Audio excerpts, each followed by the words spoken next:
शिवपुर गांव में रोहन नाम का एक लड़का रहता था। वह 10वीं कक्षा में पढ़ता था। उसके पिता दूध बेचने का काम करते थे।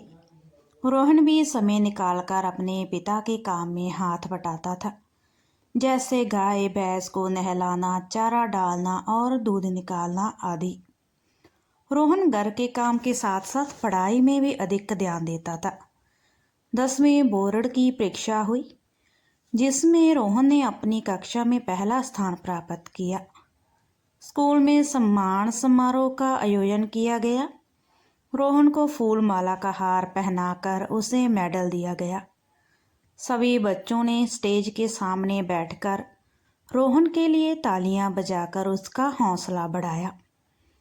समारोह समाप्त हुआ। सभी बच्चे अपने अपने घर को चले गए।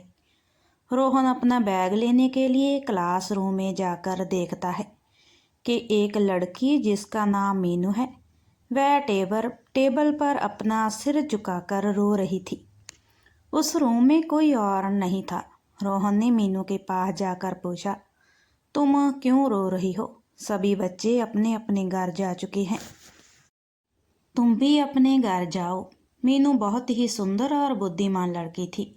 उसने रोहन से रोते हुए कहा, मैंने इस बार पढ़ाई में बहुत मेहनत की थी, लेकिन मैं स्कूल में प्रथम स्थान हासिल नहीं कर सकी। मैंने अपने माता पिता से वादा किया था कि इस बार मैं प्रथम आऊंगी, लेकिन ऐसा नहीं हो सका। अब मैं अपने माता पिता के सामने कैसे जाऊं? रोहन ने कहा, अच्छा तो यह बात है, तुम इसलिए रो रही हो? मीनू को हौसला देने के लिए रोहन ने पूछा, क्या मैं तुम्हें दोस्त कह सकता हूँ? मीनू ने सिसकते हुए कहा, जी हाँ।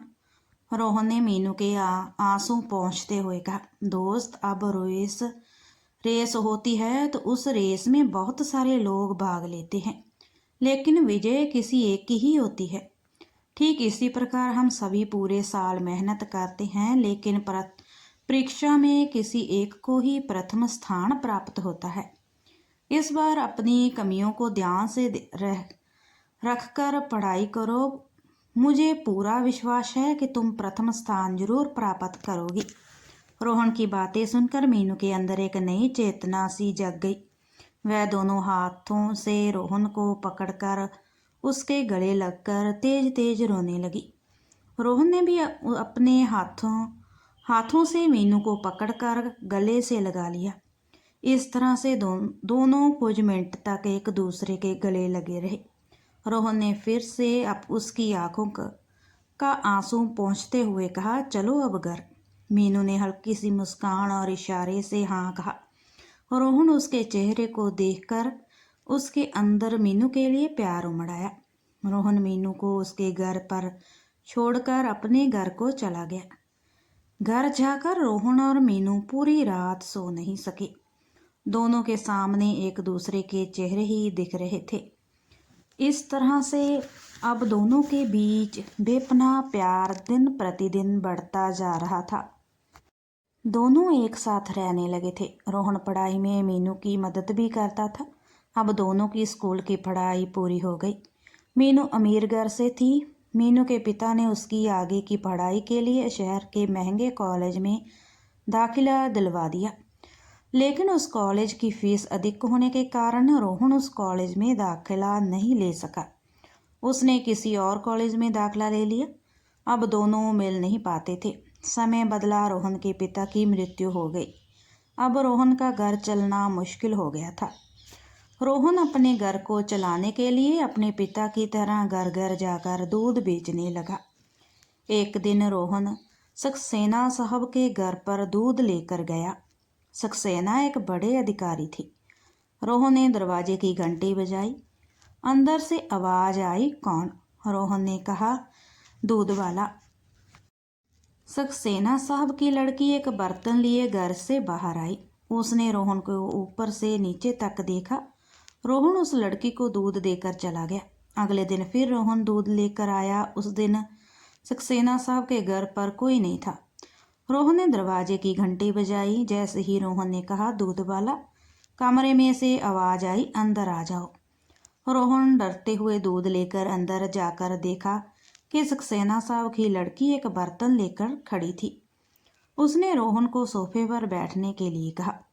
रोहन ने मना किया, लेकिन फिर भी वह रोहन को सोफे पर बैठकर बहुत सारी बातें करने लगी। रोहन को धीरे धीरे समझ में आने लगा कि सक्सेना साहब की लड़की को वह मुझसे प्यार तो नहीं हो गया, वह मुझसे ज़्यादा बातें क्यों कर रही है। रोहन जब भी सक्सेना साहब के घर दूध देने जाता, वह लड़की उसे पैसे भी अधिक देने लगी और उसे अच्छी अच्छी चीज़ें भी खाने को देने लगी। लेकिन रोहन का लगाव उस लड़की के प्रति बिल्कुल भी नहीं था। एक दिन उस लड़की ने रोहन को अपना नाम मधु बताते हुए अपने प्यार का इजहार कर दिया। वह रोहन को अपने गले लगाकर बोली, मैं आपसे बहुत प्यार करती हूँ, मैं आपसे शादी करना चाहती हूँ। रोहन ने कहा, लेकिन मैं बहुत गरीब इंसान हूँ, मेरे पास कुछ भी नहीं है, मैं आपसे शादी करने के लायक नहीं हूँ। आप किसी अमीर घर के लड़के के साथ शादी कर लो। उसकी बातें सुनकर उसने रोहन के मुंह पर अपना हाथ रखकर चुप कराते हुए बोली, तुम्हारे मुंह से ऐसी बातें अच्छी नहीं लगती, अब दोबारा ऐसी बातें कभी मत करना। रोहन ने अपने पहले प्यार के बारे में बताना चाहा, लेकिन मधु ने दोबारा से यह कहते हुए उसका मुंह बंद कर दिया कि मुझे अब आपसे कुछ नहीं सुनना, मैं आपसे शादी करूंगी। रोहन अपने घर जाकर सोचने लगा कि मधु से पीछा कैसे छुड़वाएं। अब रोहन को उसे अपने पहले प्यार मीनू की याद आने लगी। रोहन को समझ नहीं आ रहा था कि वह क्या करे। एक दिन रोहन मीनू के कॉलेज में गया। दोपहर की छुट्टी हुई थी। स्कूल के मैदान में एक पेड़ की छांव में मीनू और उसकी दोस्त बैठकर हंसी मजाक कर रही थी। तभी मीनू की निगाह उसकी तरफ आते रोहन पर पड़ी। मीनू तेजी से दौड़कर रोहन के गले लग गई। मीनू और रोहन दोनों स्कूल के सामने एक रेस्टोरेंट में बैठकर बातचीत करने लगे। रोहन ने मीनू से पूछा, क्या तुम आज भी अकेली हो या फिर कोई दोस्त बना ली? मीनू रोहन को गुस्से से बड़ी आंख से घूरते हुए बोली, हाँ बनाया है, वह मेरे सामने बैठा है। दोनों एक दूसरे को देखकर जोर जोर से हंसने लगे। उसी दिन दोनों ने यह निश्चय किया कि दोनों एक दूसरे से शादी करेंगे। कुछ दिन बाद दोनों ने अपने पहले प्यार से शादी कर ली और दोनों खुशी खुशी जीवन बिताने लगे। यह कहानी आपको कैसी लगी ये हमें कमेंट में ज़रूर बताएं। धन्यवाद।